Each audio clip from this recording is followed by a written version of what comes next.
Hi, everyone. This is another episode of Tick Ed. This is Mary and Lynn.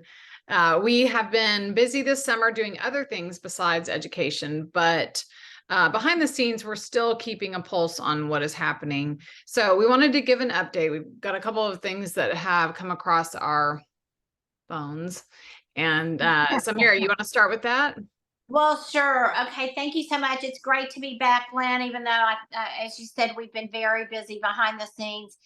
Last week on Thursday or Friday, we were contacted, or I was contacted initially about a hit piece. And honestly, it's propaganda. It's political propaganda.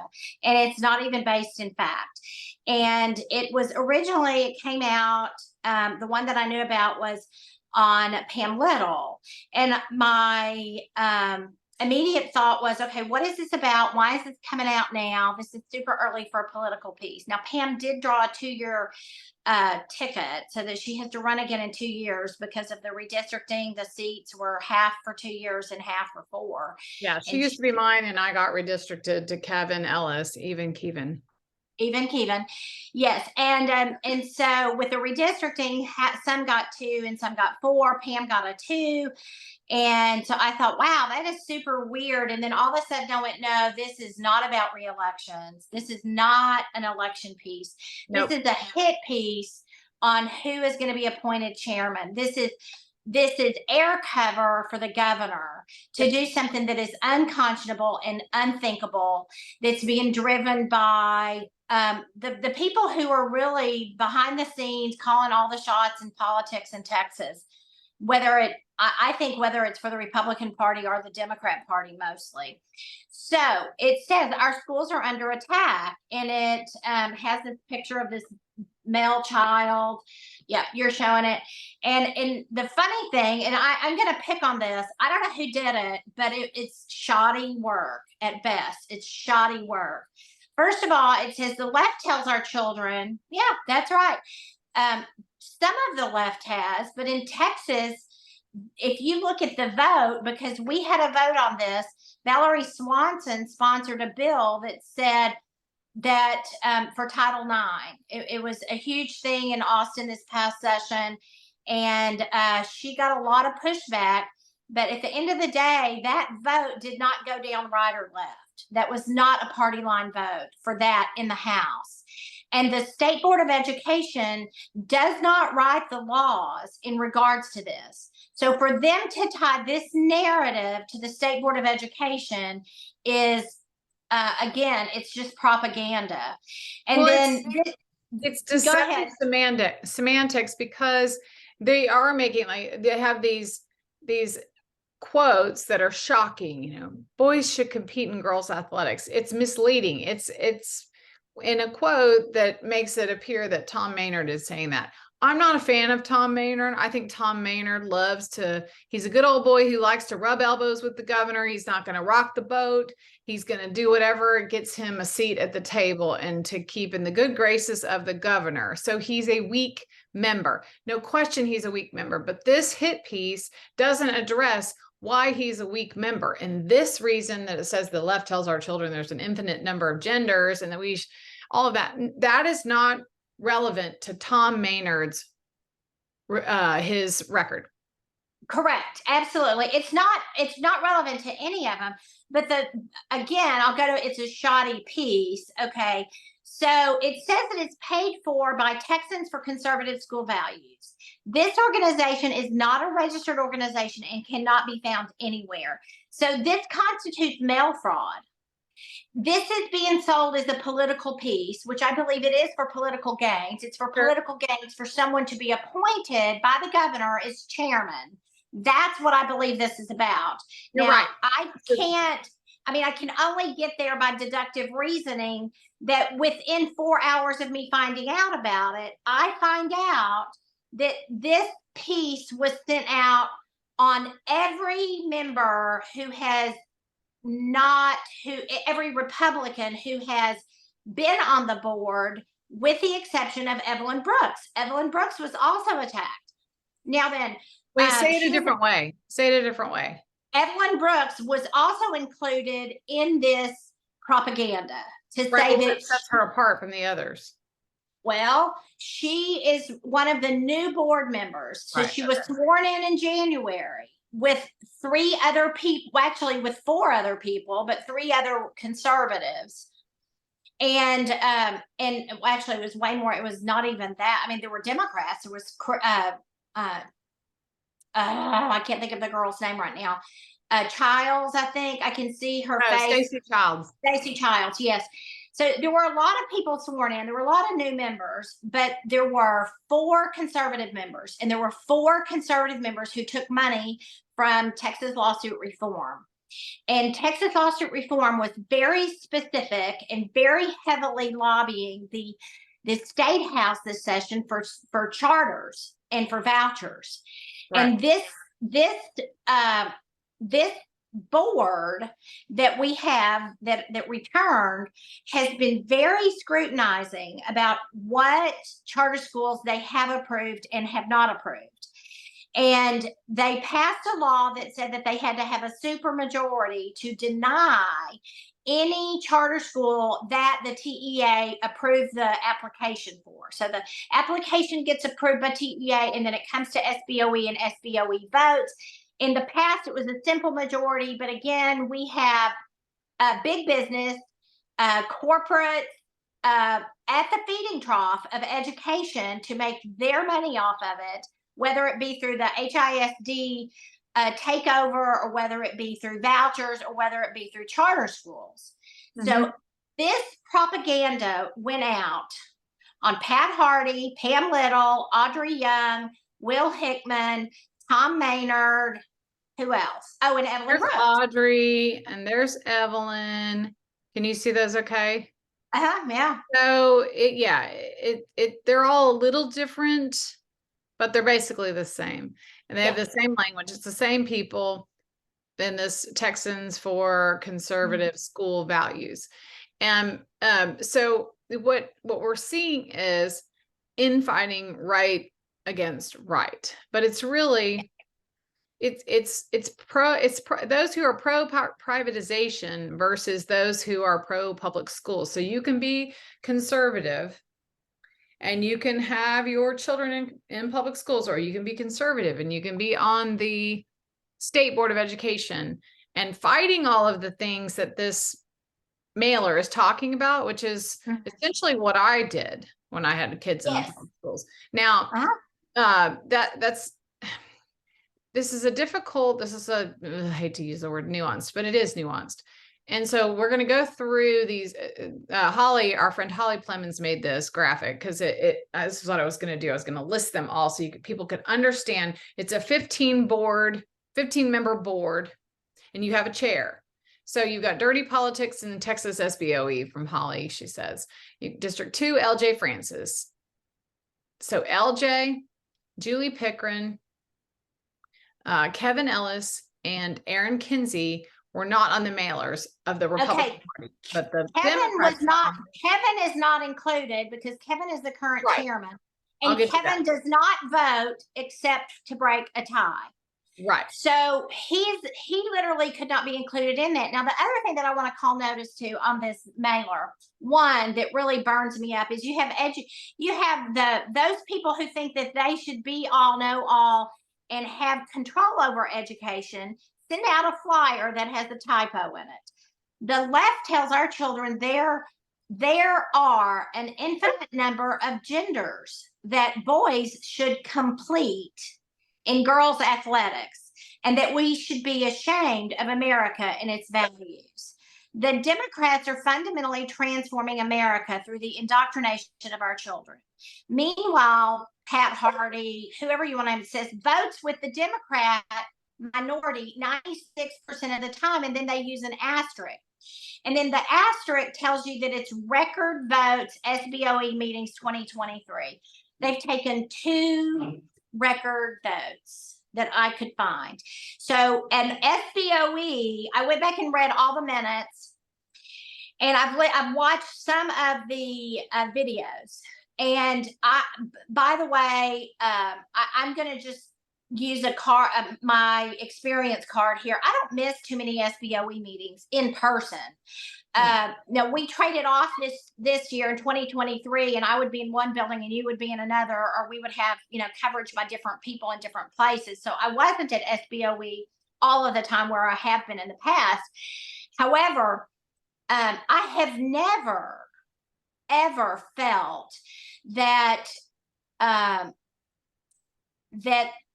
the people other than Maynard, who I'm not as, I just get mad at Tom sometimes because of his votes, even though I talk to him about them. He's a nice guy. He's respectful. He listens. Yeah.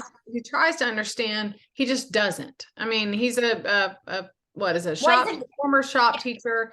And so he didn't understand when we were talking about workforce versus education, and that the two need not be mutually exclusive. We weren't saying to throw out workforce and throw out the career tech. We were just saying that if you swing the pendulum so far to workforce without addressing the necessary basics, he takes for granted that those are happening. They're not happening. And that was right. They're not.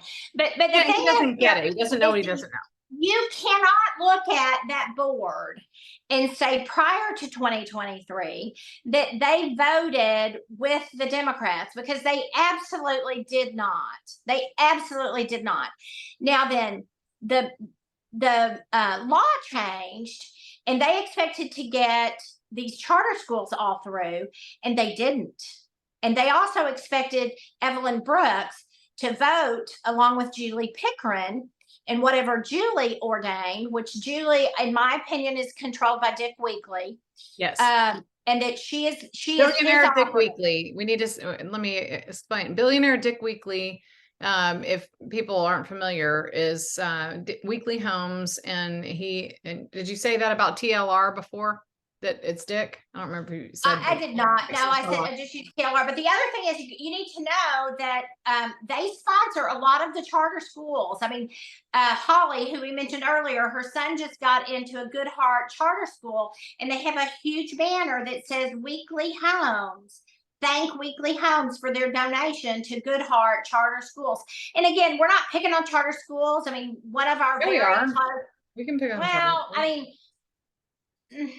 But anyway, it's not what this show is about, but no, it's not. But we're picking on the fact that these new board members were elected to increase significantly the number of charter schools, to suppress, oppress, and defund the IFDs, regardless of their performance, to create financial stress on them by overbuilding options so that it creates a financial crisis, an oversaturation of the market to create a financial crisis. And the place that's going to, for a period of time, feel the financial crisis is the IFD, your local ISD in your community.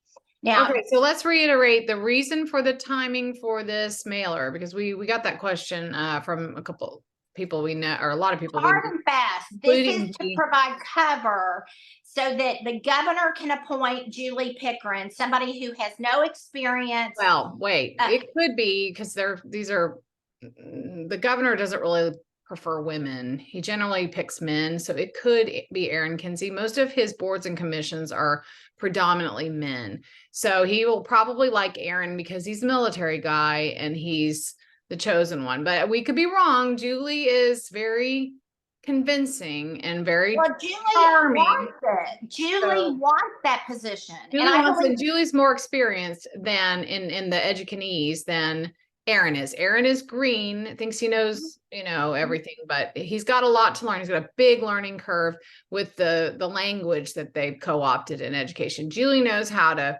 play both sides and do all that. She's how she is. Well, Julie has already shown her cards, and Julie is there selling. She is selling vendors. She is there to become wealthy off of the taxpayer, and she wants to create wealth for other people from taxpayer money as well. But she is by far the only real politician of all of these people. The majority of the people on this list are moderate moderately of a political mindset. The majority of them are there to make a difference in education. They are there out of a passion for education. That is true of Evelyn Brooks, Pam Little, Pat Hardy, Tom Maynard. I would even say Keven, but I don't know. I mean, Keven holds his cards so close to the chest, it's hard to say. Audrey Young, absolutely. Yeah. They're all teachers. I don't know, what. Yeah, I don't think Keven benefits financially from this. I think he just tends to play it way too safe, and he argues in favor of the machine and the bureaucracy rather than allowing for discourse with relevant agenda items. He shuts conversations down that are actually allowed. And especially when the board members ask questions of us, the public, because the public oftentimes knows more than sometimes those who are elected, and they learn from us. And he shuts that down. That's my complaint about him. He is my representative, and we have met with him, as you know. And he's always, polite and engaging, but that is a criticism I have. LJ is listening to some of his constituents, but in the end, I do believe that he's not going to make the right decisions based on who brought him there and his allegiance to the privatization movement. And for the listener, so privatization sounds good. We're all about, hey, we're free market conservatives, but when you're replacing or shifting the public dollars into private hands, we need to have accountability in the procurement.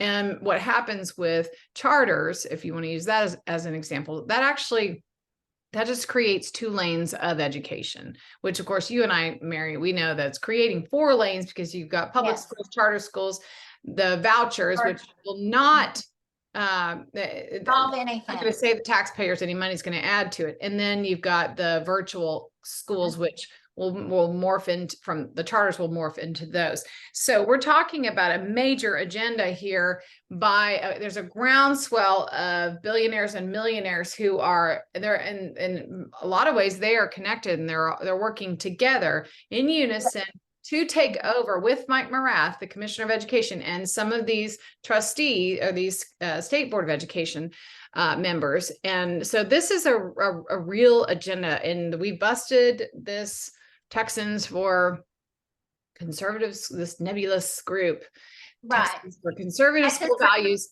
Now, I want to also bring up, so Donna Garner, who is by all accounts, she's a has-been. She did at one time know what was going on in education. She does not know anymore. She's completely detached. She doesn't show up to things, so she doesn't know, but she still writes as though she's an expert in education. She does understand the changes in the TEKS and the standards and what's happened in the past. She does not understand the political landscape now, but she still writes about it. So she did try to do a little deep dive into this. So I'm going to say, Lynn, I don't agree that it was a deep dive.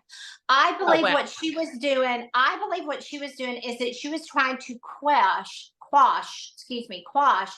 the gossip, the chatter, the reaction to these things going out on who they went out to, and how abundant the immediate response from everyone who received them was to either pick up the phone and call and say, can you explain this to me, of the actual state board member, or to say, is Julie Pickering behind this? Who's behind this? Right. And I think there was so much chatter about who was really behind this, especially since Texans for Conservative School Values is a non-registered entity. So I think she was just trying to hush the conversation by saying this leads nowhere, and it doesn't have any this is just an irony that this went out. I feel like that what she put out was just a distraction. I don't believe it was a true deep dive at all. Well, you're right, it wasn't a deep dive, but what now, she probably had her intuition told her there's something that doesn't smell right to this. So I did pick up on that, and she's right. It doesn't smell right, but I don't think she's right about well, she didn't really reveal anything, basically. No, She's not tying it to the people that we're tying it to. She doesn't understand this is really about the chair, and having that chair in place is important for all the agendas, the charter school votes, the voucher support. It doesn't mean that they can actually vote on that, but they have voted for a resolution to support it out there in the world. And then whoever controls the agenda does have a significant amount of power. So if they don't want a true conservative pro-public school, I mean, these people are not elected to push vouchers and charters. Let's be honest. That is not why they were duly elected by the public, right? No, they are elected. Right. They are elected to make decisions and to be the bridge between the big government up top and the local control that we have the right to have, that is being taken away over and over and over again by the House, the legislature, Texas legislature. Is taking away local control and right to self-govern by these municipalities with the school districts. They are losing their ability to make decisions over and over and over again. And now they are being attacked. But it is my state board of education member, who is Pat Hardy. And Pat's been there for 20 years. And she's, there is nothing nefarious about Pat. She does know education, and she does know curriculum. And she has not seen this agenda until it had already been being put into place covertly. So it wasn't something. Look, she got here late, but that's okay. She's here. Complaint. I have absolutely no complaint. She is very well aware of what's happening, and she is fighting to preserve the taxpayer-funded only place there's a hope for transparency, only place there's a hope for accountability in the independent school district. And what's wrong with the independent school districts right now is that the government, the TEA, has told them that they don't have to be transparent and that they don't have to be accountable to local. But that's not true. They do. And I will tell you, for me personally, that is exactly what this flyer represents. There's no transparency. We have no idea who's behind it. The organization is not even a true organization that sent it out. And there's no facts here. I mean, there are no facts. The recorded votes, at the State Board of Education, they don't record the votes unless somebody says, can we take this as a recorded vote? They don't write down who voted how. They just write down and record in the notes, cast, 6 to 7 or whatever the vote may be. They just write that down. And then you can look at the videos, and in the videos, you can't see the entire room in one caption. So you can't see who's raising their hand and who's not. So I don't know how many, again, when I read the notes, I only came across 2 record votes. And one of those record votes, I'm aghast. I mean, what they spent so much money to tell you about record votes in 2023, and they've had several votes that have been important, like not to affiliate with the American Library Association. Like, that was a big one. And the conservatives voted not to. All of those people that they just did a hit piece on as not being conservative, they voted not to let our schools associate with the American Library Association. So I don't know what they're calling. I don't know what they're blasting these people for, except what we just said, those 3 things. That's the only explanation. There would be no, if you're really for conservative values, you understand. I mean, you cannot accuse Evelyn Brooks of not having conservative values. You cannot accuse who else? Well, I don't think you can accuse any of them. Now, I will say that I would say all of them from time to time peel off and make a vote. that they feel is pertinent to their constituents. And Right, but they didn't address those. They didn't address those. None of those are listed. Pam was on that virtual ed commission, and we don't approve of her vote on that, or her endorsement of that, but we still know that she is an ally for us. I mean, she's the best. Look at how she got beat up over 1605, and all she said was stood up against 1605, which was the ed tech amplify bill. And it's interesting you mentioned 1605 because Donna Garner mentions that here. Can you see this on her, her blog? Yes. She says how, and she doesn't really, you can't really, she doesn't reveal anything. There's no smoking gun. She does have some of these permit cards that could be this group or could be that group. But I'll stop on this one where it says, okay, since the seating of the new SBO members in January 2023, there have been few, if any, major controversial votes taken on the SBOE. Yes, it is possible that the Repubs voted with the Dems 96% of the time so far and vice versa. However, once the implementation of HB 1605 really starts, I feel sure that the 5 Dems will peel off together and try to lure some of the 10 Repubs to go with them. So here's something that, okay, and I totally disagree with her on that because Staci Childs is totally opposed to what we consider indecent or age inappropriate material being embedded into this digital curriculum. She personally is opposed to that. Aicha is personally opposed to that. They are not going to vote to have that in there. And I know that personally, Aicha was she doesn't like Amplify.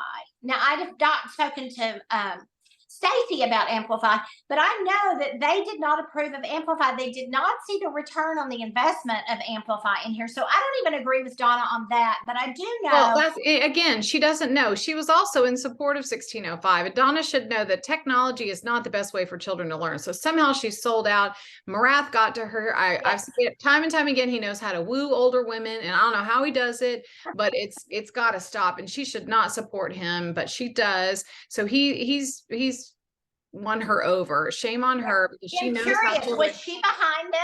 I'm curious. No, she's not behind this, and she doesn't even know who's behind this. But she's wrong about why it came out. But look, I want to talk about, and as far as a solution here, I think this is an opportunity for us to partner with the Democrats, which that just drives people who don't understand what's going on. It drives them crazy when we do that. Oh, well, if you side with the Democrats on 1605, you must be a Democrat.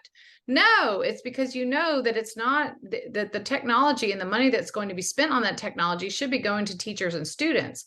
And unfortunately, the 100% of the conservatives, except for Bob Hall in the House and the Senate, agreed that we should spend $2.44 billion and grow government and line the pockets of vendors.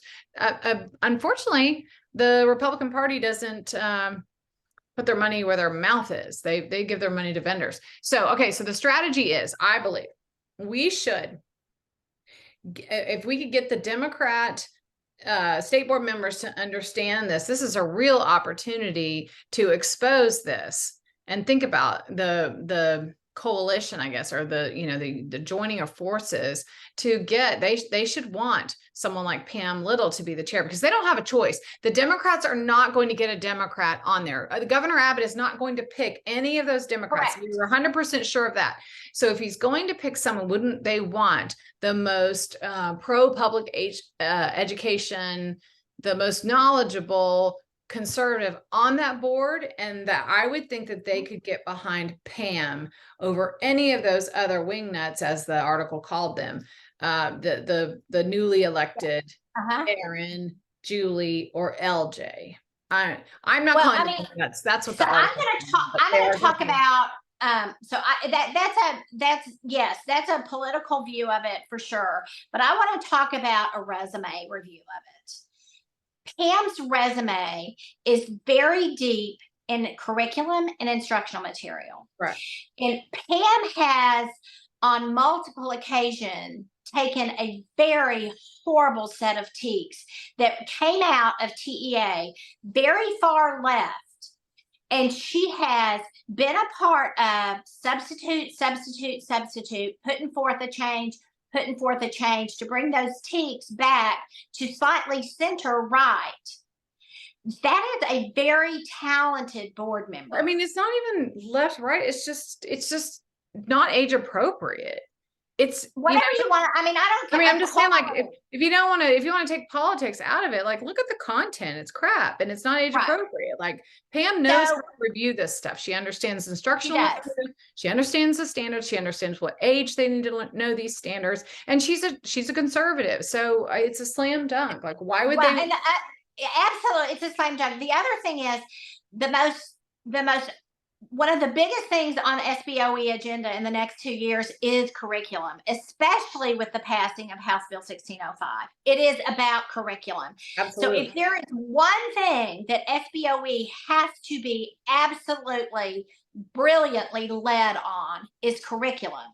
And the most experienced and knowledgeable member of that board is who is currently serving as vice president of the board and should be the next president, is Pam Little. I have a call to action that every conservative pick up the phone and call the governor or send a letter to the governor and get those phones bouncing off the wall to combat this little childish, expensive decoy. False. Yeah. Yeah. I mean, it's just, I mean, it's a lie. And I am so fed up with the lack of transparency in education that if I ever can put my hand exactly on, and our hands are pretty darn close right now. I'm waiting on it's funny, the post office could get back to her. My post office told me it'd be 7 to 10 days before they can tell me who had the right for this. But even at that, there are many legal violations right here. Lots of legal violations. Okay. Well, wait, I want to point out too, I was thinking about Abbott, and I mentioned that he rarely appoints women. Now, he did appoint Donna Campbell. Donna Behorwich. Yeah. Donna Behorwich. Yeah, and she was dreadful. I mean, embarrassingly bad, because she did not understand. Like, she understood the language and how to use, to give the illusion that she knew TEKS and the standards and how it all works.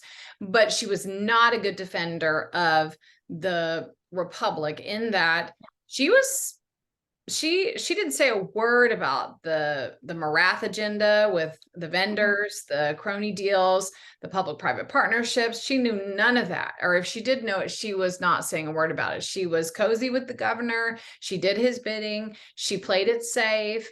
And I met her in Dallas when we did these stakeholder meetings, and when they were trying to look at the next generation STAR assessments. She was all on board with. She's whatever the next thing she's on board with. But now she's I've seen she's working on the school choice side of things. But I mean, I don't know. She's like not in a paid position, but she's always going to align with that agenda. Well, I mean, it's funny. I guess it takes a very confident person to be willing to say, no, thank you. I will stand by my principles and my morals instead of having a relationship or being mollycoddled by people who are in power. Yes. And we are not interested in a fake relationship.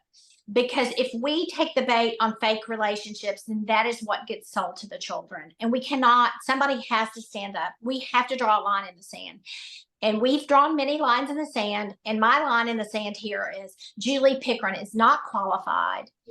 And she's compromised by many ways. And she hurt the Constitution in many ways. By her lobbying this past session, and many of the bills that she stood behind will. Who was it that said it was? It was an SREC member said that 1605 was like a divorced woman that leaves. No, don't do that. Don't go in there. Don't do that. Okay. Don't do that. Okay. Well, it was like the stench that it's long after the vote is over and the implementation has occurred, we will be stinks. The bill is terrible, and it will. The repercussions of that bill, not only financially but academically, are horrific. I want to point out that Pam Little is the state board representative. It used to be in that seat was Tyne Miller, and that's a lot of a lot of these big money donors to Abbott. They live in Highland Park, which is the wealthy suburb of Dallas. And Pam Little is, even though her district is so massive, it goes all the way up north. She used to be mine here in Lake Highlands, which is northeast Dallas. But when we got what do you call it? Districted. That covers Highland Park, and it goes up north into Plano, and I forget how far, like Fairview, maybe. Well, Fairview. I mean, she has Fairview, so she has Lovejoy. And think about that.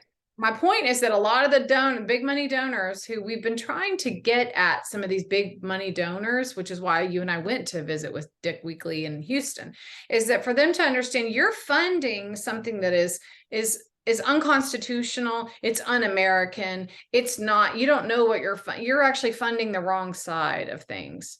And of course, they're not listening, but I'm hoping that as the state board, this issue heats up, that they will be putting pressure, that we can somehow tap into some of these Dallas millionaires and billionaires who are dabbling in education and thinking they know how to fix it, that they would understand that if they put the wrong person as the chair of the state board, then we're going to see even more of these crony deals, and nothing will change. Because as you and I know, Mike Morath has been a complete failure since he was appointed, because we've done other tick ed videos on the spending increase. The the number of hires have increased by now 50%. Spending's up. Performance of the state, the academic performance of the entire state is down. We're the bottom quartile in the nation. And that's not just the leadership of Morath, but largely due to his poor leadership. I mean, there are when one of the things that I woke up the other night in the middle of the night, I was like, the reason that they can't hear us sometimes is because we're measuring, are the kids learning, and they're measuring, are the corporations becoming more profitable. And for a lot of the people who are donating money, they think, oh, this is a success because corporations are making more money. And so things must be better because that's the only measurement that they know to understand. So they look at it and they think, oh, we're getting a return on our investment because, our corporation is making more money.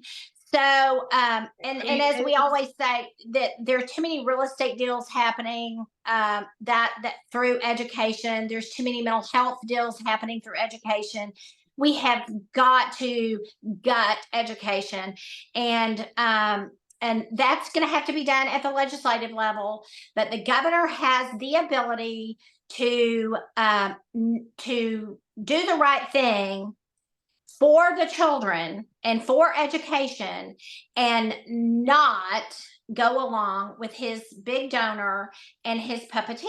Yeah, and you don't have to go through the legislature to get rid of all these contracts. You could actually just make them null and void. Just get rid of all these wasteful vendors. We wouldn't need the legislature to do that. That would reclaim a lot of the money that is being spent. That could go back to the taxpayers, go back to zero-based budgeting at the TEA and eliminate a lot of that. But there are riders that come from the legislature, and those, of course, need to be repealed and removed. Yes. Anything else before we close on this one? No, and we'll pop the phone number to the governor's office in there. I'm thinking it's 463-0001, but let's make sure that we look it up and give you the exact number, 512 something. So we'll put that on the bottom, and then it's easy to email. And I just call 10 people and ask them to call in and say that this is not going to work. And then if you know somebody who knows somebody, and we can put our hands on who did this is not acceptable in relationship to anything with education. I don't care if this was an attack on the Democrats. It's not acceptable because it's not factual and there's no transparency here. Agreed. So, okay. All right. Well, thanks, everyone. Let us know if there's anything you need to know. Reach out to us. And you can go to the Facebook page, which is Families Engaged for Effective Education. And then the website is familiesengaged.org. We'll see y'all soon. Bye.